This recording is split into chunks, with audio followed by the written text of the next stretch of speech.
Good morning and welcome to the Slowest Bookworm episode 2. I told you this was going to be slow and that I am slow. I've only made it through about another 5.5 chapters or so, and it's still an amazing story. Again, what I'm reading is Nicholas Eames's Kings of the Wyld. Again, fantastic series, absolutely good.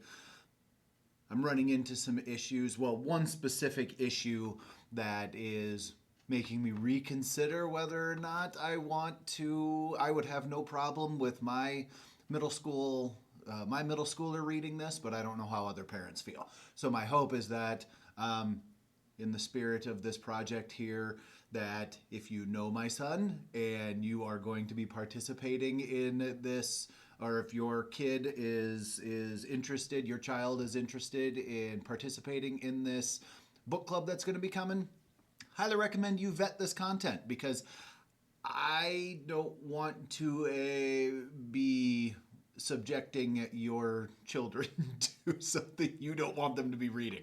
I think it's great, but again, I think any reading is great. Anything that gets them away from a screen or just mindlessly doom scrolling or short scrolling or whatever, I'm all for. And so, again, leading by example, you do the same. Again, not judging. So here, let's take a look at what my notes have said. So here are my notes from chapters 5 through 10. Actually, I think I'm a little bit into 11 right now. But more mentions of the expendability of bards, which is absolutely hilarious. I love that bards are expendable in this universe, and they go through them, and bards are just kind of meant to be cycled through. Fantastic stuff. But this is leading me to believe the main bard, if we are introduced to a bard, the main bard is either going to be safe when introduced, but my expectations could be easily subverted on bards right now. Maybe Clay sacrifices himself for the bard at the end. I don't know. I'm getting a serious foreboding on whether or not Clay is going to come through this story also. He seems to be a very depressed individual. And again, going to what is going to be my last point in this is exceedingly good. When I was in high school, we had to read Moby Dick. I absolutely hated that book. I didn't find it interesting at all. Maybe upon a reread now that I'm older, I would see it a little bit differently. But the one thing that came out of reading that book, is I had an English instructor, Mr. Langfeller, who really dived into the idea of symbolism, and he taught us symbolism in that as we read Moby Dick, and that has stuck with me ever since. So everything I read kind of is wrapped in that sense of what is trying to be symbolized here. So the reason I mention this is because of the groupie scene when Clay and Gabe are robbed on the road. And so there is a band of women who rob them. They come to find that who these individuals are, who Clay and Gabe really are historically. They still rob them, but they don't take Clay's shield away from him, which is Blackheart is the name of the shield, and it is something that he holds dear, and it is an artifact or a relic of, like, a magic item that you would find in D&D or in countless games.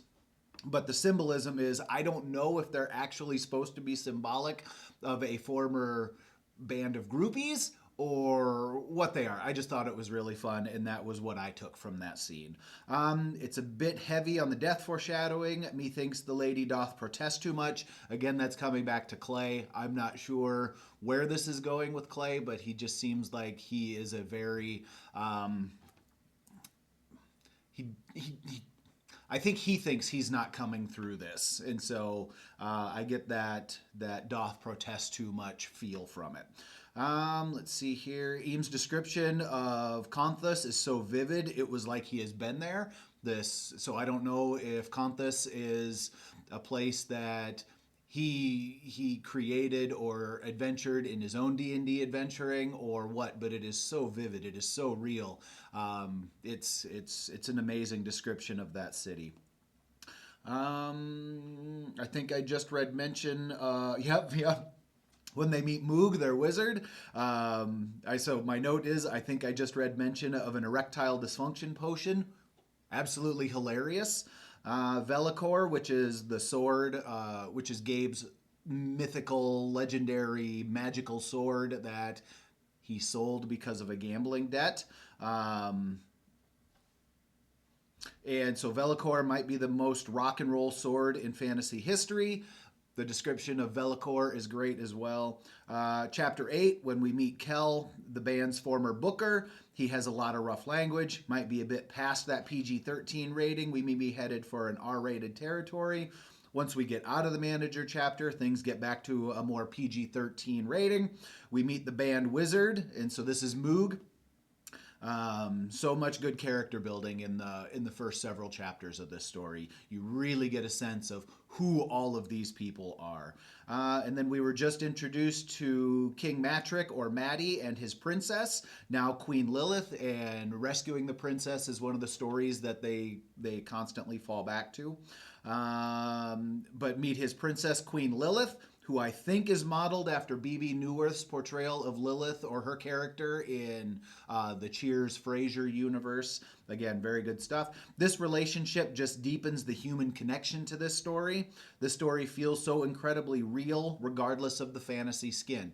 Everything here is tied to something real in this world. It's really amazing how it's progressing so far. But all right, this video has gone on a little bit longer than I anticipated. If you've picked up Kings of the Wyld, I hope you're enjoying it. If you don't, or if you haven't, I highly recommend picking it up and checking it out.